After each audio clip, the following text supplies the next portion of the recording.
Hello प्यारे बच्चों, पिछले वीडियो में हमने प्रश्नावली 7.3 के 6 सवाल कर लिए थे। आज हम 7वें सवाल की बात करते हैं जो अच्छा भी है, इंपोर्टेंट क्वेश्चन है। तो देखिए क्या है, बिंदु ए के निर्देशांक ज्ञात कीजिए जहां ए बी एक वृत्त का व्यास है जिसका केंद्र 2, -3 तथा बी के निर्देशांक 1, 4 है। दिया क्या गया है, तो पहले एक वृत्त खींच लें, एक छोटा सा वृत्त खींच लेते हैं जिससे तुम्हारी समझ में आ जाए आसानी से। ये वृत्त का केंद्र हो गया, मान लो ये व्यास है। व्यास सभी जानते होंगे, वृत्त का व्यास वह जीवा होती है जो वृत्त के केंद्र से ऊपर जाती है। अब ए के निर्देशांक ज्ञात कर रहे हैं। ए बी वृत्त का व्यास हो गया जिसका केंद्र कितना है 2, -3। अगर हम केंद्र को सी मान लें तो इसके निर्देशांक हो गए हमारे 2, -3 दिए गए हैं। और बी के निर्देशांक कितने दिए हैं 1, 4 है बी के निर्देशांक। ए के निर्देशांक हमने मान लिए x1, y1। तो देखिए दिया है वो लिख दीजिए। पहले दिया है वृत्त के केंद्र के निर्देशांक, केंद्र के निर्देशांक, केंद्र के निर्देशांक कितने दिए गए हैं 2, -3। पहले तो ये दिया गया है। तथा बिंदु बी के निर्देशांक, तथा बिंदु बी के निर्देशांक, बिंदु बी के निर्देशांक दिए गए हैं हमें 1, 4। माना बिंदु ए के निर्देशांक, माना बिंदु ए के निर्देशांक x1, y1 जो हमें ज्ञात करने हैं। बिंदु ए के निर्देशांक की ज्ञात करने हैं। मान लिया हमने इसके निर्देशांक के x1, y1 को। जैसा कि दिखाई दे रहा है हमें, जो केंद्र होता है वो किसी भी वृत्त का, किसी भी व्यास, वृत्त के किसी भी व्यास का मध्य बिंदु होता है। भाई वृत्त के केंद्र से बी की दूरी त्रिज्या होगी और सी से ए की दूरी भी त्रिज्या होगी। तो जो केंद्र होता है, कोई भी व्यास खींच लें हम, उसका मध्य बिंदु होता है, ये ध्यान रखेंगे। यहां पर हम मान लेते हैं केंद्र ओ के निर्देशांक जो होंगे, ये क्या हो जाएगा हमारा, ये तो x1, y1 मान लिए, ये हो जाएगा x2 और y2। और हमेशा ध्यान रखना, जब मध्य बिंदु है सी, तो मध्य बिंदु के निर्देशांक क्या होते हैं, x होता है x1 + x2/2 और y y1 + y2/2। माना वृत्त के केंद्र के निर्देशांक, केंद्र के निर्देशांक x, y, यहां पर इस तरीके से लिख दे रहा हूं 2, -3।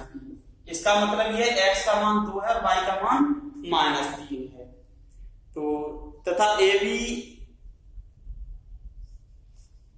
अब हमें है क्या,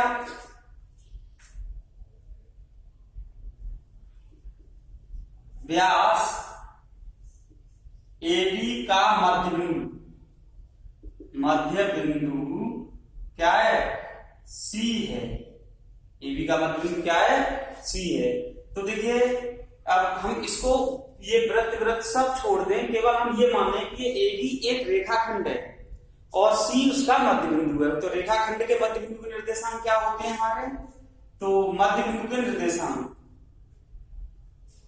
देखिए बिंदु सी के निर्देशांक ऐसे भी लिख सकते हैं, बिंदु सी के निर्देशांक जो होंगे x बराबर होता है x1 प्लस x2 अपॉन 2 और y बराबर y1 प्लस y2 अपॉन 2।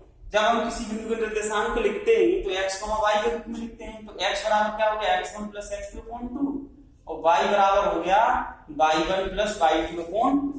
तो x का मान हमें पता है, यहाँ पर x बराबर कितना है 2, ये x, y है, यहाँ पे भी लिख देता हूँ, ये x है और ये y, ये आसानी रहेगी तुम्हें समझने में। ये x1 y1 हो गया, ये xy है क्योंकि इसके निर्देशांक हम ज्ञात करते हैं, ये x2 y2 हो गया।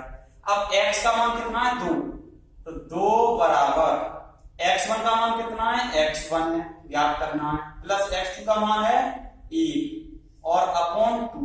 अब इसके नीचे भी एक मान के इसका क्रॉस गुणा करेंगे हम, तो देखो एक का गुणा x1 प्लस 1 के साथ करेंगे तो x1 प्लस 1 रहेगा और 2 का गुणा 2 के साथ होगा 4 हो जाएगा और यहाँ पर लिख देंगे x1 बराबर 4 माइनस 1, x1 बराबर आ गया 3। इसी प्रकार से हमें यहाँ पर निकालना है y का मान कितना है -3 बराबर हो जाएगा y1 का मान y1 ही रहेगा, ज्ञात करना है, प्लस y2 का मान 4 है अपॉन 2। अब इसी प्रकार से इसके नीचे एक मान लेंगे, क्रॉस गुणा कर देंगे, तो एक का गुणा इधर होगा तो ये हो जाएगा y1 प्लस 4 बराबर -3 का 2 से गुणा करेंगे तो ये हो जाएगा -3 गुणा 2 बराबर -6। अब इसको हम उधर भेजेंगे तो y1 बराबर आ गया -6, माइनस का हो जाएगा 4, इधर का धन का है तो उधर पक्षांतर करने पर चिन्ह बदल जाते हैं तो -4 हो गया। तो ये हो गया y1 बराबर हो गया -10, y1 बराबर कितना हो गया -10। अतः बिंदु C के निर्देशांक यहां पर लिखेंगे, बिंदु A के निर्देशांक, बिंदु A के निर्देशांक, A के निर्देशांक हमने क्या माने थे x1 y1 माने, x1 y1 माने, x1 का मान 3 आया, y1 का मान -10 आया, तो 3 -10 होंगे। ये आ गए हमारे बिंदु A के निर्देशांक, तो 3 -10। इसको स्क्रीनशॉट ले लीजिए, ये क्वेश्चन पूरा होता है तुम्हारा।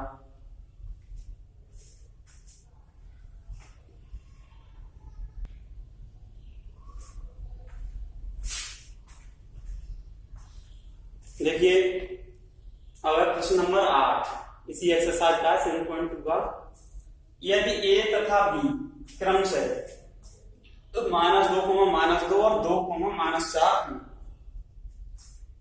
तो बिंदु P के निर्देशांक ज्ञात कीजिए ताकि AP बराबर 3/7 AB हो और P रेखाखंड AB पर स्थित हो।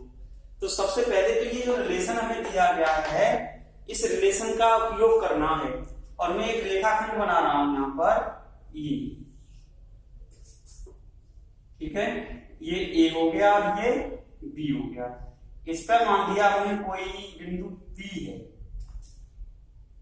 ये A के निर्देशांक दिए गए हैं -2, -2, B के निर्देशांक दिए गए हैं 2, -4, ठीक है। अब हमें दिया क्या है, तो देखिए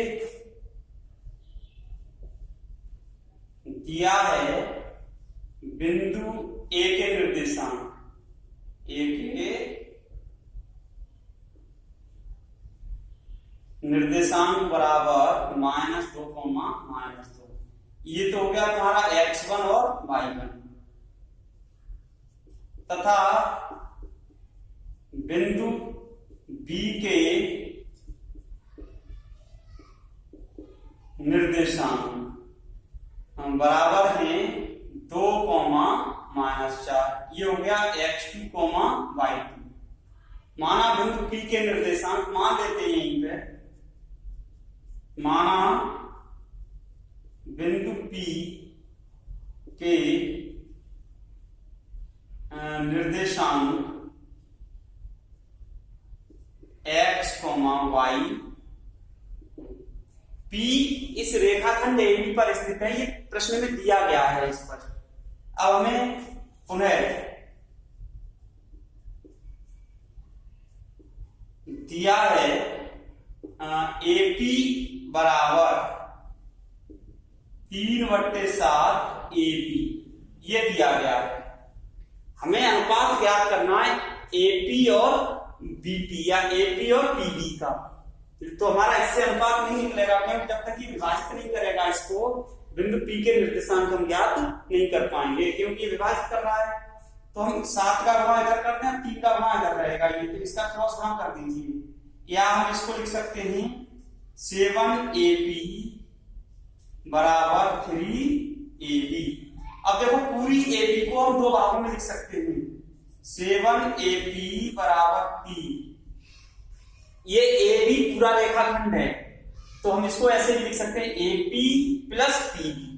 तो पूरे रेखाखंड को हम दो टुकड़ों में बटा हुआ है, दोनों में लिख दीजिए AP प्लस PB, ऐसे लिख दिया हमने। AP प्लस PB बराबर क्या हुआ, पूरा AB के बराबर है रेखाखंड।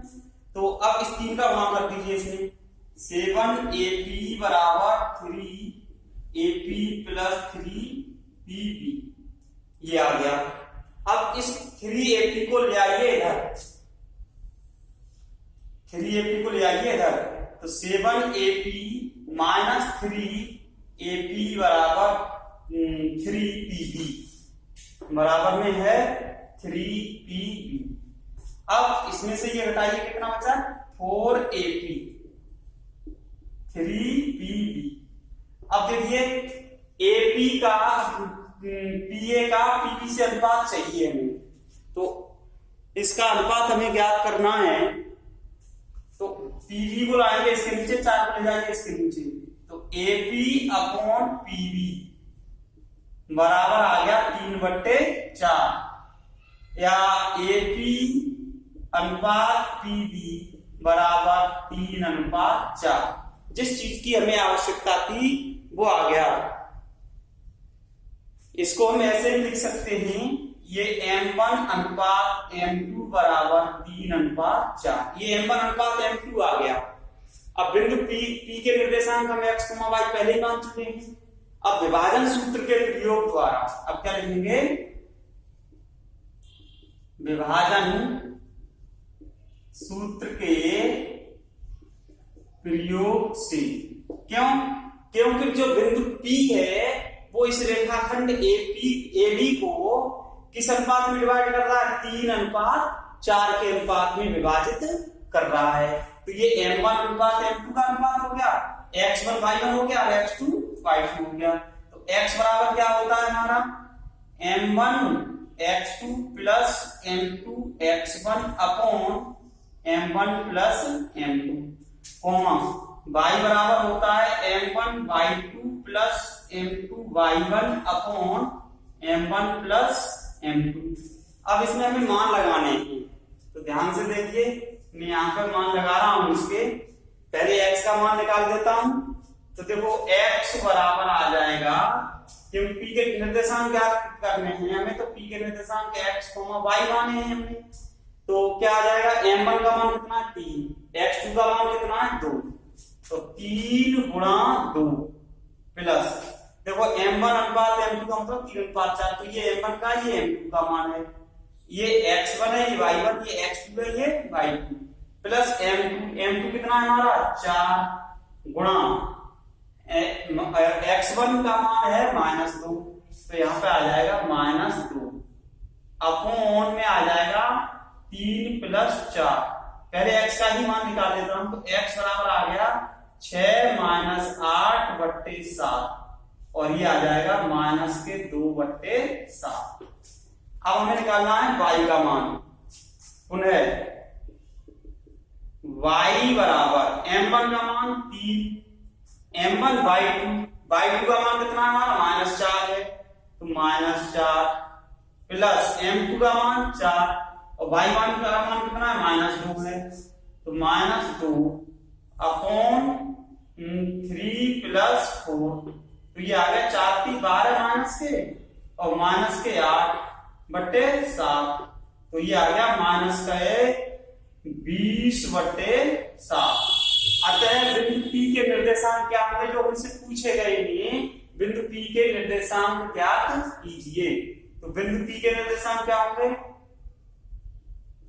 अतः बिंदु P के निर्देशांक क्या होंगे? x का मान -2/7 -20/7 होंगी। ये हो गया भाई हमारा सवाल, हमसे जो पूछा गया है। हमें दिया गया था ए और बी के निर्देशांक दिए गए थे और एक रिलेशन दिया था AP बराबर 3/7 AB। P रेखाखंड AB पर ही स्थित था, तो सबसे पहले हमने एक रेखा खींची और उसके कोऑर्डिनेट लिख लिए। अब ये ध्यान करना था कि P AB को किस अनुपात में डिवाइड कर रहा है, तो P के निर्देशांक तो हमने मान ही लिए, तो हमने AB को दो भागों में बांट रहा है, तो हमने दोनों भाग लिख लिए इसके प्लस करके।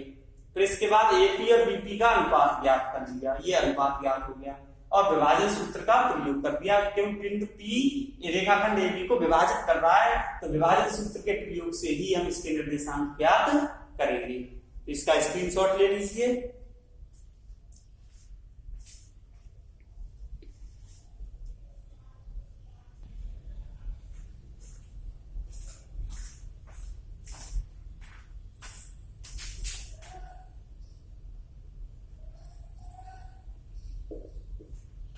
देखिए अब अगला क्वेश्चन है 9। बिंदुओं A और B निर्देशांक दिए गए, A के -2,2 और B के 2,8 को जोड़ने वाले रेखाखंड AB को 4 बराबर भागों में विभाजित करने वाले बिंदुओं के निर्देशांक ज्ञात कीजिए। तो हमें ये एक रेखाखंड खींचना है पहले, जैसा दिखाई दे रहा है तुम्हें। अब उसको 4 बराबर भागों में विभाजित करने वाले बिंदुओं के निर्देशांक, जब किसी रेखाखंड को 4 भागों में बांटना है तो उसे 3 बिंदु बांटेंगे, और उसको 3 भागों में बांटना है तो 2 बिंदु बांटेंगे। ये ध्यान रखेंगे।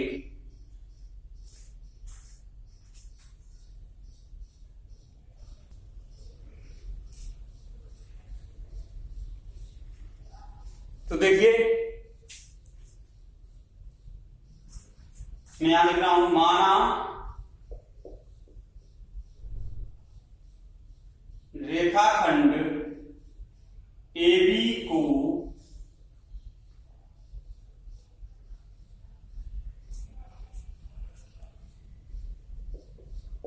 चार बराबर भागों में, माना रेखाखंड AB को 4 बराबर भागों में विभाजित करने वाले बिंदु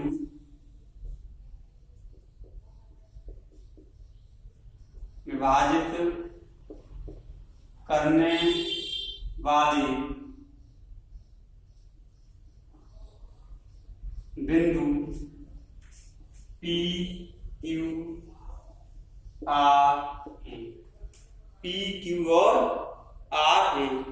अर्थात हम यहां पर लिख सकते हैं AP बराबर PQ बराबर QR बराबर RB। ये चारों खंड जो है बराबर है, AP, PQ, QR और RB। ये हो गया हमारा है, जैसा कि तुम्हें चित्र में दिखाई दे रहा है। अब ये बराबर टुकड़ों में बांट रहा है, तो देखो बिंदु P, अब मैं एक बिंदु के निर्देशांक निकालना हूं, 3 के समझा दूंगा। अब बात करते हैं बिंदु P के निर्देशांक को कैसे ज्ञात करेंगे। देखो बिंदु A जो होगा, बिंदु A ये क्या है हमारा x1 y1 है। बिंदु A के निर्देशांक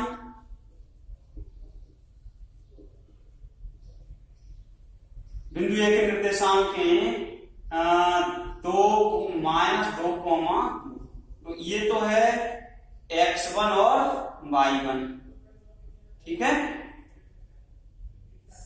बिंदु B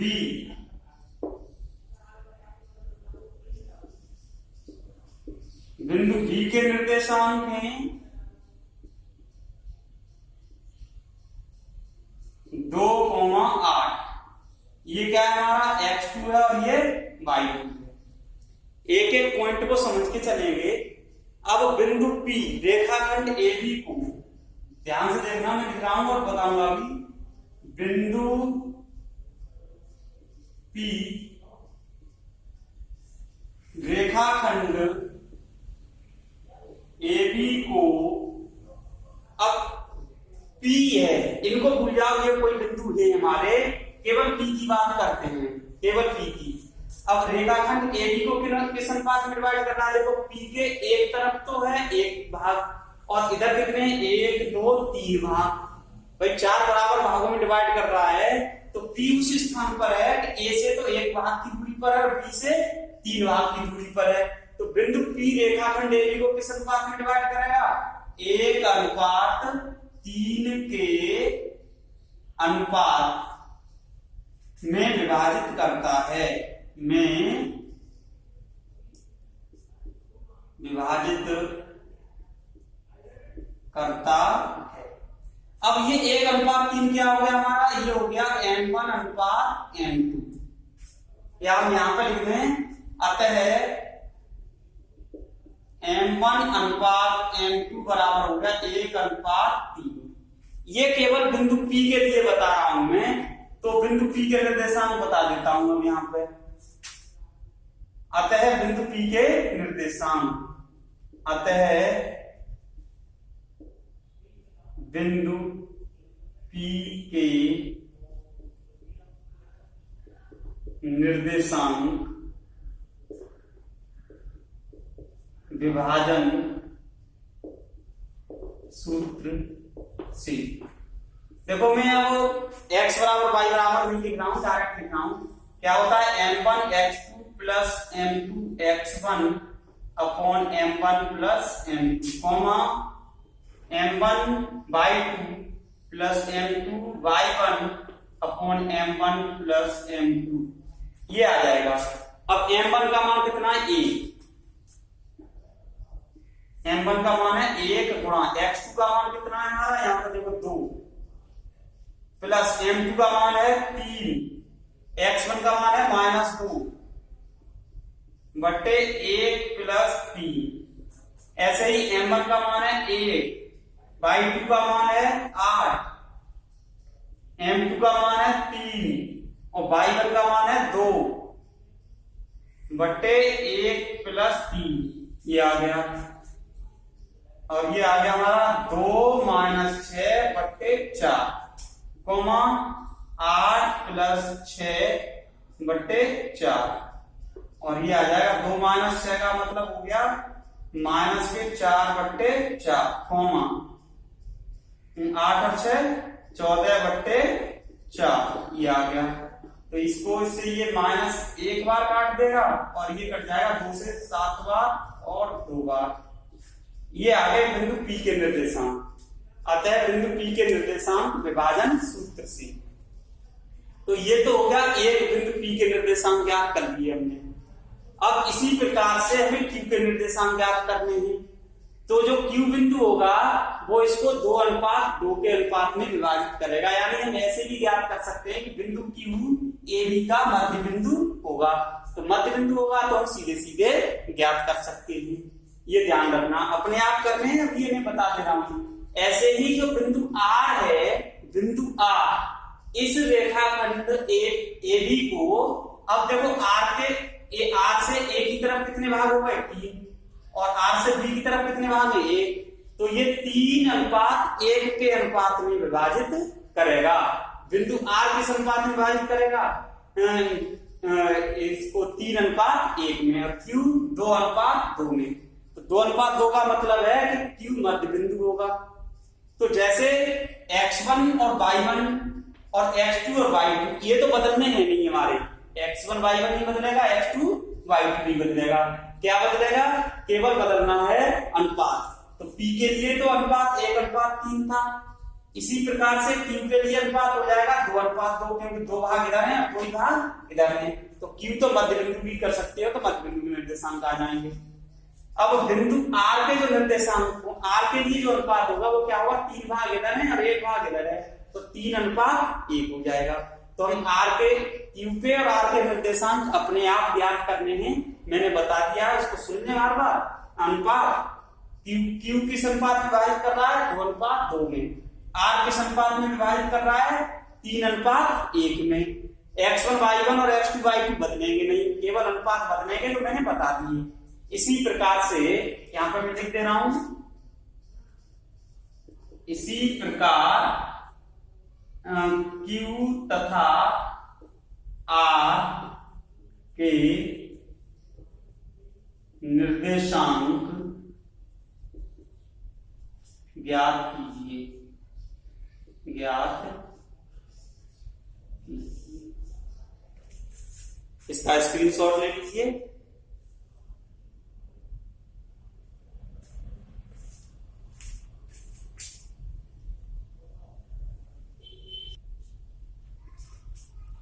देखिए,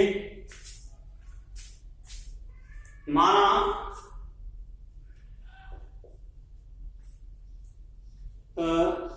दिए गए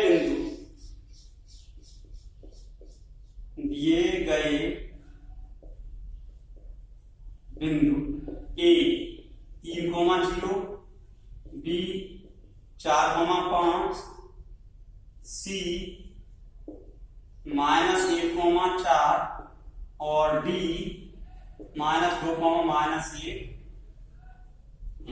ये बिंदु मान लिया हमें ABCD है। तो समचतुर्भुज जो दिखाई दे रहा है, तो समचतुर्भुज का मतलब होता है जिसकी 4 भुजाएं बराबर हों, विकर्ण बराबर नहीं होते हैं। चतुर्भुज का विकर्ण, इसके विकर्ण ज्ञात करने में विकर्ण AC बराबर, थोड़ा शॉर्ट में कर रहा हूं, A और C का के बीच की दूरी ज्ञात करेंगे बीच की दूरी के सूत्र से। ठीक है, यहां लिख दे रहा हूं, बीच की दूरी के सूत्र से। तो AC ज्ञात करेंगे तो बीच की दूरी का सूत्र क्या होता है हमारा, x2 - x1 का whole square plus y2 - y1 का होल स्क्वायर। तो ये आ जाएगा, ये x1 y1 हो गया, ये x2 y2 हो गया। -1 - 3 का होल स्क्वायर प्लस 4 - 0 का होल स्क्वायर। तो ये आ जाएगा हमारा वर्गमूल में -4 का होल स्क्वायर प्लस 4 का होल स्क्वायर, और वर्गमूल में हो जाएगा 16 प्लस 16 बराबर ये हो जाएगा 32। और 32 को लिख सकते हैं हम, इसको यहां पर लिख दे रहा हूं अंडर रूट में 16 गुणा 2, 16 गुणा 2 लिख सकते हैं। तो ये आ जाएगा 16 का पूर्ण वर्ग संख्या है, तो इसका कितना आ जाएगा हमारा, 16 का वर्गमूल 4 अंडर रूट 2 मात्रक। ये आ गया हमारा विकर्ण AC। अब हमें ज्ञात करना है विकर्ण BD। पुनः विकर्ण BD बराबर, अब BD लेंगे तो B के निर्देशांक x1 y1 होंगे, इसके x2 y2 होंगे। तो -2 - 4 का होल स्क्वायर, -2 - 4 का होल स्क्वायर प्लस -1 - 5 का होल स्क्वायर, -1 - 5 का होल स्क्वायर, ये आ गया। तो अब इसको मैं यहां पर कर दे रहा हूं इधर, तो ये क्या हो जाएगा, BD बराबर आ जाएगा वर्गमूल में -6 का होल स्क्वायर और प्लस -6 का होल स्क्वायर, ये भी आ गया। तो ये आ जाएगा वर्गमूल में 36 प्लस 36, और ये आ जाएगा अंडर रूट में 72, और 72 का मतलब होगा वर्गमूल में 36 गुणा 2। 36 पूर्ण वर्ग संख्या है, पूर्ण वर्ग संख्या है, तो इसका मतलब हो गया, इसका वर्गमूल कितना होता है 6, इसको लिख सकते हैं 6 अंडर रूट 2 मात्रक। विकर्ण हो गया। अब देखिए बात करते हैं समचतुर्भुज के क्षेत्रफल की। यहां पर सम चतुर्भुज का क्षेत्रफल ये होता है 1/2 गुणा विकर्णों का गुणनफल, विकर्णों का विकर्णों की दूरी का गुणनफल या विकर्णों की लंबाई का गुणनफल। तो समचतुर्भुज का जो क्षेत्रफल होता है 1/2 गुणा विकर्णों का गुणनफल। तो 1/2 गुणा विकर्ण क्या है हमारे, एक तो है AC, दूसरा है BD। तो 1/2 गुणा AC कितना निकला हमारा 4√2, 4√2 और ये निकला है 6√2। तो देखो √2 को गुणा कितना हो जाएगा 1/2 गुणा 4 और 6 का गुणा होगा 24 और √2 का गुणा करेंगे 2 हो जाएगा, फिर से ये कट जाएगा और ये आ जाएगा 24 वर्ग मात्रक। ये आ जाएगा 24 वर्ग मात्रक समचतुर्भुज का क्षेत्रफल। तो इसको समझ लें, स्क्रीनशॉट ले लें। आज के लिए इतना ही काफी है।